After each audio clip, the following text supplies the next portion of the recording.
ಸೋಳಿತ ಮಕ್ಕಳ ಇದು ಆದಿದೈತ್ಯರನ್ನೇ ಗುರುತಿಸಲ್ಪಟ್ಟ ನಮ್ಮ ಮುಂತಾದ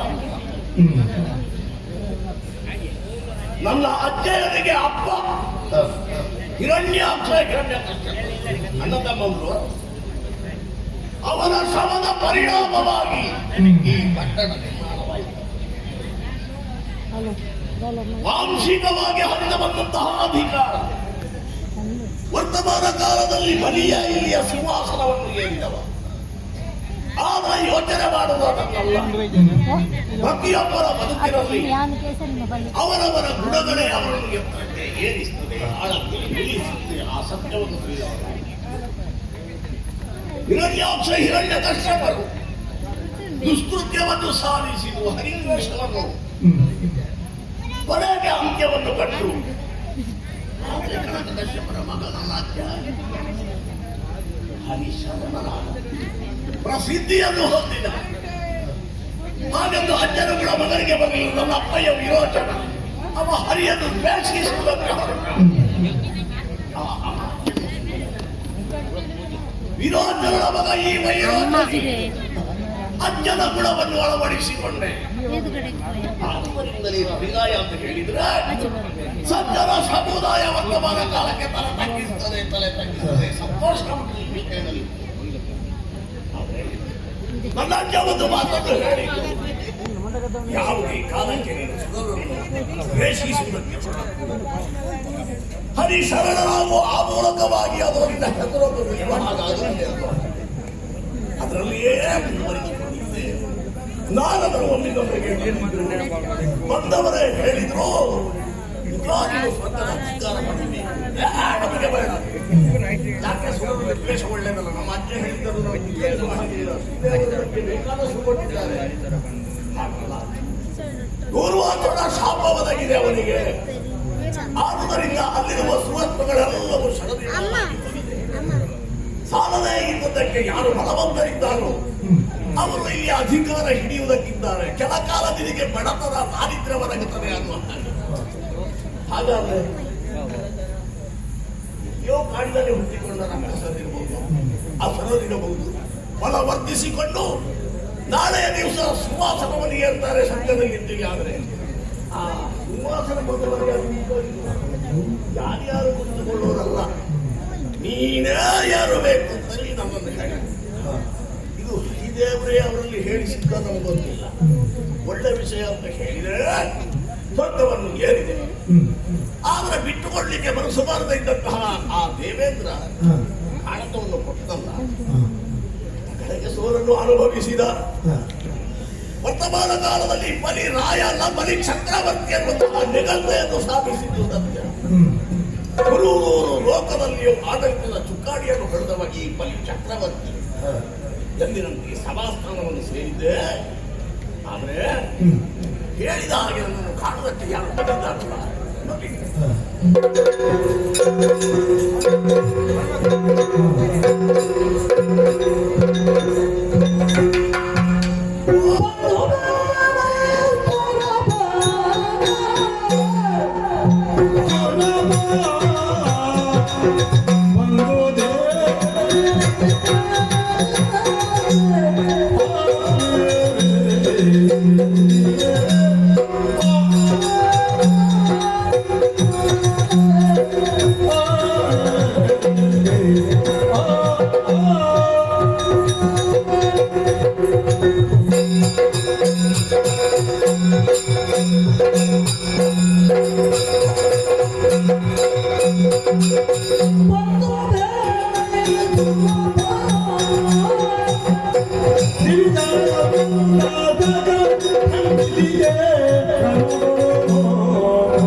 ಮಕ್ಕಳೇ ಮುಖ ನೋಡಿದೆ. ಬಂದಿದ್ದೇನೆ ನಾನು.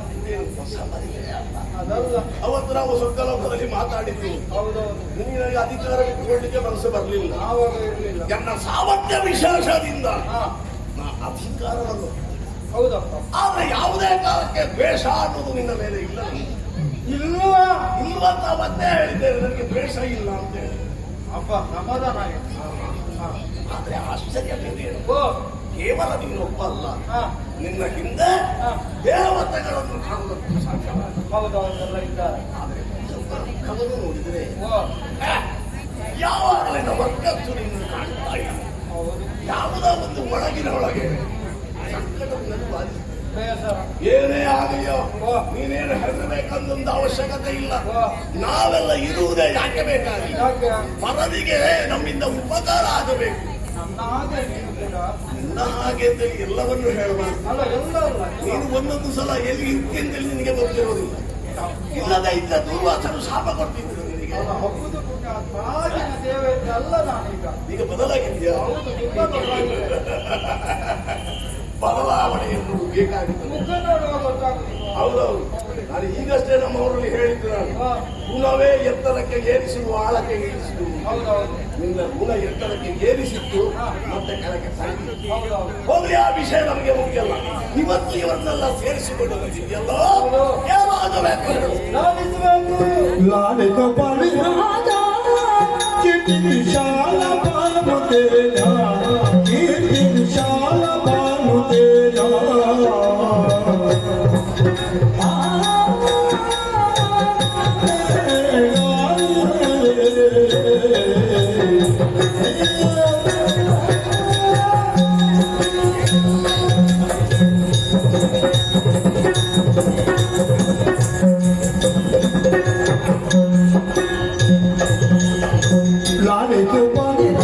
कीर्ति विशाल भानु तेरा, कीर्ति विशाल भानु तेरा।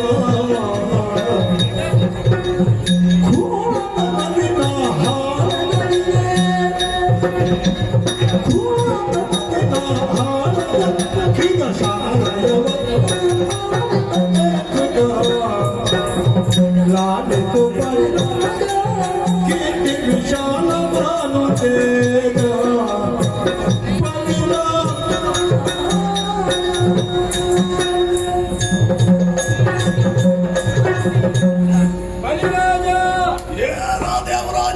ಉರಿಯುವ ಗೋಲಗಳಲ್ಲಿ ಪ್ರಖರವಾದ ಸೂರ್ಯನಂತೆ, ಮೆರೆವ ಪರ್ವತಗಳಲ್ಲಿ ಉತ್ತುಂಗ ಹಿಮಾಲಯದಂತೆ, ಹರಿವ ನದಿಗಳಲ್ಲಿ ಪರಮ ಭಾವನೆಯಾದ ಗಂಗಾ ಭವಾನಿಯಂತೆ, ವರ್ತಮಾನ ಕಾಲಕ್ಕೆ ಮೂರು ಲೋಕದಲ್ಲಿ ತನ್ನ ಪ್ರಖರ ಕಿರಣಗಳಿಂದಲೇ ಪ್ರಜ್ವಲಿಸುವ ಬಲಿರಾಯ ಎಂದು ಹೇಳಿದರೆ ಅತಿಶಯೋಕ್ತಿಯಾಗಲಾರದು. ನಮ್ಮದೊಂದು ಅಭ್ಯಾಸ ಉಂಟು. ಏನಪ್ಪ? ಈಗ ಇದ್ದ ವಿಷಯವನ್ನೇ ನೀ ಹೇಳುವುದಾದರೂ, ಹೌದು, ಒಬ್ಬ ಯಾವುದೋ ಒಂದು ಕಾರ್ಯವನ್ನು ಈಡೇರಿಸಿಕೊಳ್ಳುವಲ್ಲಿ ಹೊಗಳಿದ್ರೆ ನಾವು ಮೇಲಕ್ಕೆ ಏರುವುದಿಲ್ಲ. ಇಲ್ಲ ಇಲ್ಲ. ಒಂದು ವೇಳೆ ನಿಂದನೆಯ ಮಾತುಗಳನ್ನಾಡಿದ್ರೆ ವಿಚಾರಣೆ ಆಗುತ್ತದೆ, ಕುಕ್ಕುವುದಿಲ್ಲ, ಆತ್ಮಹತ್ಯೆ ಕಳೆದುಕೊಳ್ಳುವುದಿಲ್ಲ. ಇಲ್ಲಪ್ಪ, ನೀನು ಸ್ಥಿತ ಪ್ರಜ್ಞನಿದ್ದಿ. ನಿನ್ನ ಆವತ್ತಿನ ನೋಟದಲ್ಲೇ ನನಗೆ ಅರ್ಥ ಆಗಿದೆ. ನಾನು ಆವತ್ತಿನಿಂದ ಬದಲಾವಣೆ ಅಂತ ಉಂಟು. ಇಲ್ಲಪ್ಪ, ನಾವು ಮಾತ್ರ ಬದಲಾಗುತ್ತಿದ್ರೆ ನೀನು ಬದಲಾಗಲಿಕ್ಕಿಲ್ಲ. ವಜ್ರದಂತೆ ಕಠಿಣವಾದವ ನೀನು. ಆದ್ರೆ ನಿನ್ನ ಗುಣ ವಿಶೇಷಗಳನ್ನು ಅಂದು ನಾನು ಅರಿಯದಾದೆ. ಹೌದು, ಆದ್ರಿಂದಲೇ ಹಾಳೆಸಗಿದೆ. ಅದೇ ನನ್ನ ಗೂಢತನದಿಂದ ಎಲ್ಲವನ್ನು ಹಾಳೆಸಗಿದೆ. ಅದು ಕೆಲವು ಸಲ ಹಾಗೆ ಕೆಡುವ ಕಾಲಕ್ಕೆ ಬುದ್ಧಿ ಬರುವುದು. ಕೆಡುವ ಕಾಲಕ್ಕೆ ಬುದ್ಧಿ ಬಂದಾಗ ಕೆಟ್ಟ ಆಗಿರ್ತದೆ. ಕೆಲವರ ಹೆಚ್ಚಿನವರ ಅಂಬೋಣ ಏನು?